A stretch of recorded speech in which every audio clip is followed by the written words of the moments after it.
Hello बच्चों, कैसे हो आप सभी। आज की इस वीडियो में गाइस हम लोग बात करेंगे rules of debit and credit से हम लोग अपने बुक्स के अंदर ट्रांजैक्शन को कैसे रिकॉर्ड करें। जैसा कि मैंने आपको पिछले वीडियो में बताया था, अगर आप में से किसी ने नहीं देखा है तो प्लीज़ जाके प्रीवियस वीडियोस को देखिए, जिसमें मैंने आपको बताया था मॉडर्न और ट्रेडिशनल अप्रोच और उसके रूल्स।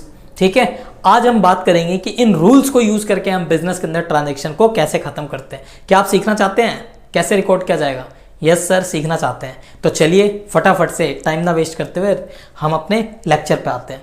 तो पिछली क्लास में गाइज मैंने आपको एक एग्जांपल दिया था कि आप लोग अगर फर्नीचर खरीद के ला रहे हो तो आप उसको कैसे रिकॉर्ड करोगे। तो आपने बोला सर हम एक स्टेटमेंट लिख देंगे और उसमें लिख देंगे कि फर्नीचर को मैंने 1 लाख में खरीदा।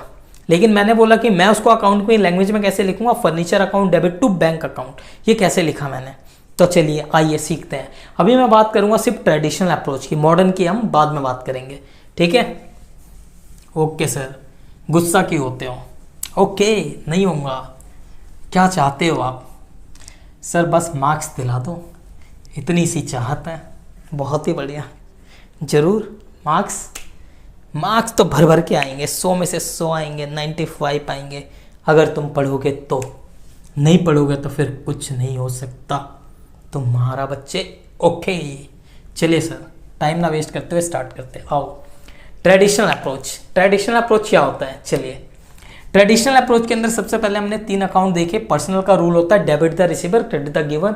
रियल का रूल होता है debit what comes in, credit what goes out. Nominal का रूल होता है all losses and expense are debit और all incomes and gains are credit. ये रूल कैसे काम करते हैं आइए चलिए सीखते हैं। सबसे पहला एग्जाम्पल मैं आपसे लेता हूँ। ठीक है, पहला एग्जाम्पल क्या है बच्चों? Let suppose business started with cash ₹1 lakh. ठीक है, ये एक ट्रांजेक्शन है जो बिजनेस में हुई है।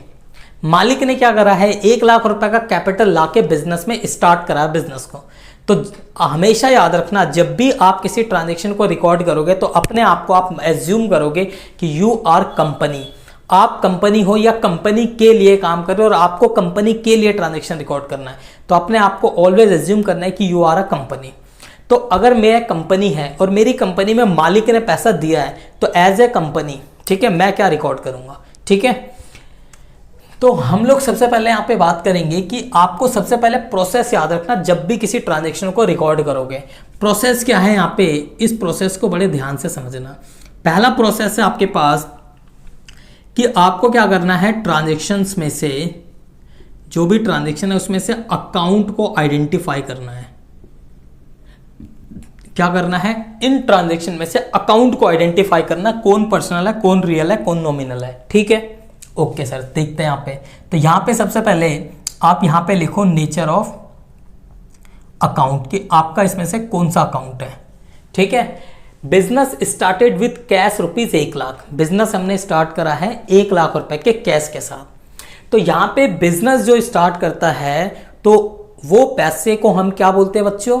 Capital sir. ओके, तो यहाँ पे एक अकाउंट आपको पता होना चाहिए कैपिटल है, क्योंकि जब भी बिजनेस में कोई पैसा लगेगा मालिक के द्वारा या स्टार्ट किया जाएगा उसको बोलेंगे कैपिटल। तो एक अकाउंट तो हो गया कैपिटल। दूसरा अकाउंट यहाँ पे आपको आइडेंटिफाई करना, बिजनेस कोई अकाउंट नहीं होता, स्टार्टेड कोई अकाउंट नहीं है, हमने इनमें से कुछ नहीं पढ़ा। लेकिन कैश आपने पढ़ा है, कैश अकाउंट है। कैश क्या है? रियल अकाउंट है। आपने नेचर ऑफ अकाउंट ढूंढ लिया। ठीक है, सॉरी यहाँ पे नेचर मत लिखे, इस यहाँ पे बस लिखिए आप टाइप ऑफ अकाउंट। क्या लिखे? Type of account. इसके बाद आप लिखे यहाँ पे इसका नेचर क्या है? कैपिटल अकाउंट का नेचर क्या है? पर्सनल, रियल या नॉमिनल? बताओ, पर्सनल है, रियल या नॉमिनल? क्या होगा? सर रियल नहीं, सर पर्सनल नहीं, सर नॉमिनल। क्या बात कर रहे हो तुम, समझ नहीं आते तुम्हें? देखो यहाँ पे मालिक कौन है, इंसान है या एसेट है या खर्चा है? सर इंसान है, तो इंसान किस में आएगा? पर्सनल में आएगा। पर्सनल में कौन सा? आर्टिफिशियल है, कंपनी है? नहीं सर, इंसान है ना, तो नेचुरल में आएगा। ठीक है, तो सबसे पहले ये किस में आएगा? ये आपका आएगा पर्सनल अकाउंट में। समझ में आ गया? पर्सनल। सर कैश क्या होगा? कैश तो एसेट है सर। ओके, तो एसेट है तो किस में आएगा? रियल अकाउंट में। तो किस में आ जाएगा बच्चों? रियल अकाउंट में। इसके बाद आप इनका लगाओगे रूल्स। क्या लगाओगे आप इनका? रूल्स। रूल क्या लगाओगे? कैपिटल क्या है? पर्सनल। पर्सनल का रूल क्या होता है? Debit the receiver, credit the giver. अब कैपिटल का मतलब है मालिक। मालिक कुछ पैसा रिसीव कर रहा है या दे रहा है? सर वो तो दे रहा है, तो देगा तो इसको क्या कर देंगे? क्रेडिट। ठीक है, क्योंकि गिवर को क्या करते हैं? क्रेडिट। फिर कैश क्या है? रियल अकाउंट है। तो रियल का रूल क्या होता है? Debit what comes in, credit what goes out. तो अब बिजनेस में कैश आ रहा है या जा रहा है? कम्स इन, आ रहा है, यस सर आ रहा है, तो क्या करेंगे? डेबिट।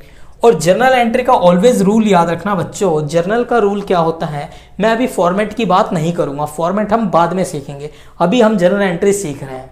ठीक है, तो यहाँ पे सर हम जर्नल एंट्री कैसे बनाएंगे? ये देखो, जर्नल का रूल याद रखना ऑलवेज, जो भी डेबिट होता है उसको पहले रिकॉर्ड करते हैं और क्रेडिट को बाद में रिकॉर्ड करते हैं। तो डेबिट कौन हो रहा है यहाँ पे? सर कैश हो रहा है, तो यहाँ पे लिखेंगे कैश अकाउंट डेबिट। इसके बाद थोड़ा सा अंदर आएंगे और यहाँ पे लिखेंगे टू, थोड़ा सा अंदर, ठीक है, टू, क्योंकि यहाँ पे जो टू है ना वो डिनोट्स करता है क्रेडिट को, ठीक है, और डीआर डिनोट्स करता है डेबिट को। ठीक, टू कैपिटल अकाउंट क्या है यहाँ पे? टू कैपिटल अकाउंट, क्योंकि हमने क्रेडिट किसको करा? कैपिटल को। ठीक है, और अमाउंट कितना आएगा बच्चों? अमाउंट कितना आएगा यहाँ पे? अमाउंट है हमारे पास 1 लाख रुपए। ठीक है, कितना है? 1 लाख रुपए। और इसके बाद हम लोग यहाँ पे लिखेंगे नरेशन। नरेशन हम बीइंग से स्टार्ट भी कर सकते हो, नहीं भी कर सकते, आपके ऊपर है।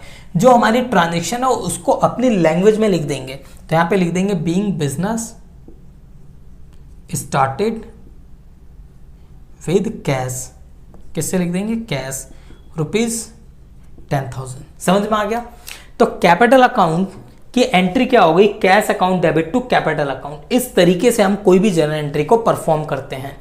किस तरीके से? सबसे पहले आपको क्या आइडेंटिफाई करना है? ट्रांजैक्शन में आपके कौन कौन से अकाउंट इन्वॉल्व है, उनका नेचर, उनका रूल्स, फिर आपको एंट्री पास करनी और नरेशन। सर नरेशन क्या होता है?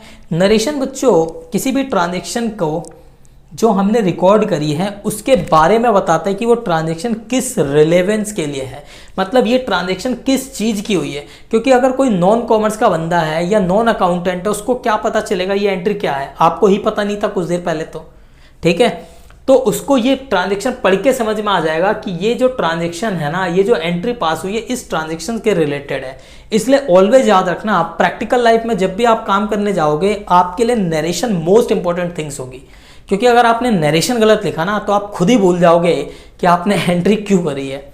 क्योंकि कंपनीज के अंदर, जैसे मैंने बहुत सारी कंपनीज के ऑडिट्स करे हैं, बहुत सारी कंपनी के अंदर मैंने काम भी करा है एज एन सीनियर पोजीशन, ठीक है, एज ए मैनेजर पोजीशन। तो वहाँ पे क्योंकि बड़ी बड़ी जो कंपनी होती है जिनके 10,000 करोड़ टर्नओवर है, 50,000 करोड़ टर्नओवर है, 1 लाख करोड़ टर्नओवर है, रिलायंस जैसी कंपनी, ठीक है, जियो जैसी कंपनीज हो जाती हैं, जहाँ पे टाटा, भेल, विप्रो, ठीक है, स्टेट बैंक ऑफ इंडिया का ऑडिट करा था मैंने। तो ऐसी ऐसी कंपनीज जो होती हैं इनके टर्नओवर बहुत बड़े बड़े होते हैं, नेफेड, ठीक है, ऐसी ऐसी कंपनियों का टर्नओवर इतने बड़े होते हैं, ट्रांजैक्शन पर डे का इतना होता है आप खुद ही भूल जाओगे। वहाँ पे एक एक सेगमेंट आपको मिलता है, ऐसा नहीं है कि आप ही सारे ट्रांजैक्शन रिकॉर्ड करो ना, हर एक डिपार्टमेंट बने होते हैं और हर कोई का अपना अलग रोल होता है, ठीक है। बड़ी बड़ी कंपनीज के अंदर SAP सॉफ्टवेयर यूज होता है इन ट्रांजैक्शंस को रिकॉर्ड करने के लिए, जिनको ERP सॉफ्टवेयर्स बोला जाता है। इनके ऊपर भी डील करेंगे, टेंशन ना लीजिए, ठीक है, आपको पूरा ज्ञान मिलेगा प्रैक्टिकल भी, ठीक है। तो इस तरीके से हम क्या करते हैं बच्चों, ट्रांजैक्शंस को रिकॉर्ड करते हैं। तो आइए एक और एग्जांपल से मैं समझाता हूँ, ठीक है। अब आप करेंगे आप सबसे पहले, ठीक है। चलिए सर बताइए। ओके, अच्छा पहले ये बताओ तुम सभी कि पढ़ने में कैसा लग रहा है, मज़ा आ रहा है नहीं आ रहा? यस सर बहुत मज़ा आ रहा है। कैसी बातें कर दी आपने, मेरे को लगा सो तो नहीं गए कहीं तुम? अच्छा ज़रूर सर सो जाएंगे, रात हो गई है, सो जाएंगे, क्योंकि ये जो वीडियो है वो मैं शूट कर रहा हूँ रात को, ठीक है। चलिए दूसरी ट्रांजैक्शन है, यहाँ पे लिखता हूँ मैं परचेज ऑफ गुड्स कॉस्टिंग ₹5,000, ठीक है बच्चों। यहाँ पे ना मैं साथ के साथ जो ट्रांजैक्शन लिखा रहा हूँ मैं कुछ कुछ चीज़ें आपको बता भी रहा हूँ, तो अगर आप नोट करेंगे कॉपी में तो ज़्यादा अच्छा रहेगा आपके लिए, ठीक है। परचेज ऑफ गुड्स, तो यहाँ पे सबसे पहले आपका जो टाइप है अकाउंट का वो आइडेंटिफाई कीजिए। क्या आइडेंटिफाई कीजिए आप? टाइप ऑफ अकाउंट, ठीक है। इसके बाद आप बताइए नेचर, फिर आप बताइए यहाँ पे रूल। करिए फटाफट से, 1 सेकंड का टाइम देता हूँ मैं, ठीक है। हो गया? यस सर हो गया। ओके, तो सबसे पहले ट्रांजैक्शन क्या है यहाँ पे? Purchase of goods. हमने माल खरीदा 5,000 रुपए का। अब यहाँ पे लिखा नहीं कैश में खरीदा, बैंक में खरीदा, उधार खरीदा है, क्या माने?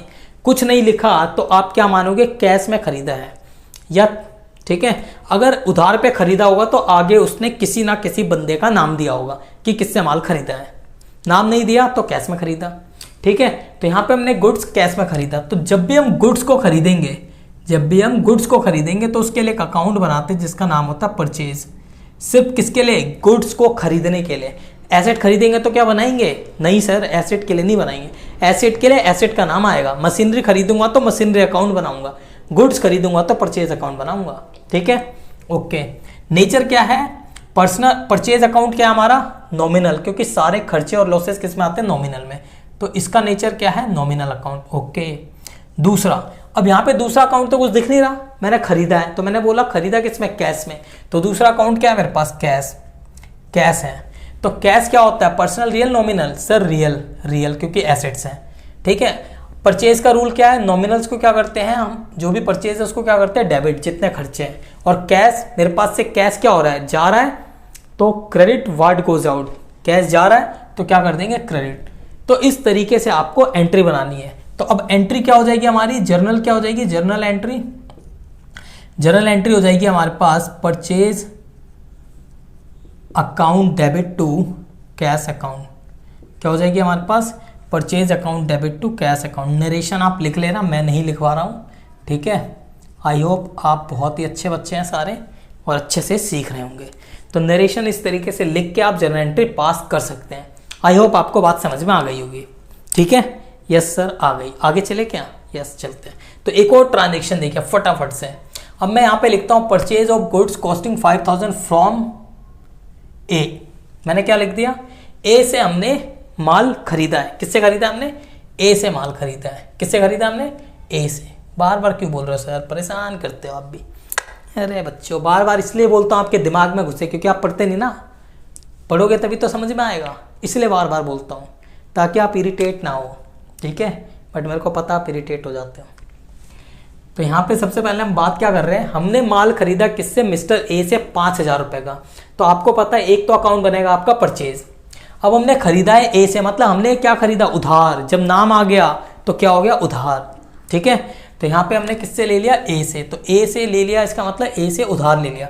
तो दूसरा अकाउंट क्या बनेगा? यहाँ पे कैश की जगह ए बनेगा, ठीक है। या तो मैं ए लिखूं या मैं लिखूं एज अकाउंट। जब भी किसी इंसान का नाम या किसी के भी नाम, बेसिकली हम लोग इंसान के लिए यूज करते हैं, इंसान का नाम आ जाए तो वहां पे एपोस्ट्रोफी लगाकर एस यूज करेंगे, ठीक है। या फिर सिंपल ए अकाउंट, या तो मैं सिर्फ ए लिख सकता हूं। अगर मेरे को ए का अकाउंट लिखना है तो एज अकाउंट लिखूंगा, ठीक है। नाम के साथ हमेशा एपोस्ट्रोफी लगेगा। तो मैं यहाँ पे दूसरा कौन है? मेरा ए है। तो हमारा परचेज क्योंकि नॉमिनल है और all losses and expense are debit, क्योंकि परचेज मेरा खर्चा है तो डेबिट होगा। दूसरा मैंने ए से खरीदा। ए कौन है? सर ए ना पर्सनल है, मतलब क्योंकि पर्सन है। पर्सन में भी कौन सा है? Natural person. तो पर्सनल में क्या है? Debit the receiver, credit the giver. तो गुड्स क्योंकि हमने उससे खरीदा तो उसने गुड्स को दिया है, गिव करा है, गिवर है वो हमारे लिए, ठीक है। इसलिए इसको कर देंगे क्रेडिट और हमारी एंट्री हो जाएगी purchase account debit to as account. कितना? 5,000 रुपए। और नरेशन लिख दोगे तो इस तरीके से आप क्या करोगे? ट्रांजेक्शन को रिकॉर्ड करोगे, ठीक है। आप किसी भी ट्रांजेक्शन्स को परफॉर्म कर सकते हो इस तरह के रूल्स को यूज करके, ठीक है। लेकिन बहुत सारे ऐसे ट्रांजेक्शन आएंगे बच्चों जहां पे क्या होगा, बहुत सारे ऐसे ट्रांजेक्शन होंगे जहां पर आपका ये जो रूल है ना वो कभी कभी ब्रेक होगा। तो वहां पे हमें कैसे काम करना है वो मैं आपको बताऊंगा आगे, ठीक है। तो अभी आज के लिए बस इतना ही। वीडियो कैसा लग रहा है बताइएगा जरूर। और अगर आपको वीडियो पसंद आ रही है, इंटरेस्टिंग लग रही है और आपको लग रहा है कि आप कुछ सीख रहे हो, औरों के मुकाबले आपको कुछ यूनिकनेस मिल रहा है या बहुत ही मज़ा आ रहा है, तो इस वीडियो को लाइक के साथ साथ आप शेयर जरूर कीजिएगा उन बच्चों के साथ भी जिनको इस सब्जेक्ट में इंटरेस्ट है और जो इस सब्जेक्ट में पढ़ नहीं पा रहे क्योंकि उनके पास कई अच्छे टीचर्स नहीं है या पैसा नहीं है या कोई भी रीज़न हो सकता है। तो उन तक भी इन वीडियोस को जरूर पहुंचाइएगा, ठीक है, ताकि उनका भी बेनिफिट हो पाए और आपका भी हो पाए। तो मिलते हैं नेक्स्ट वीडियो में। Take care, bye bye.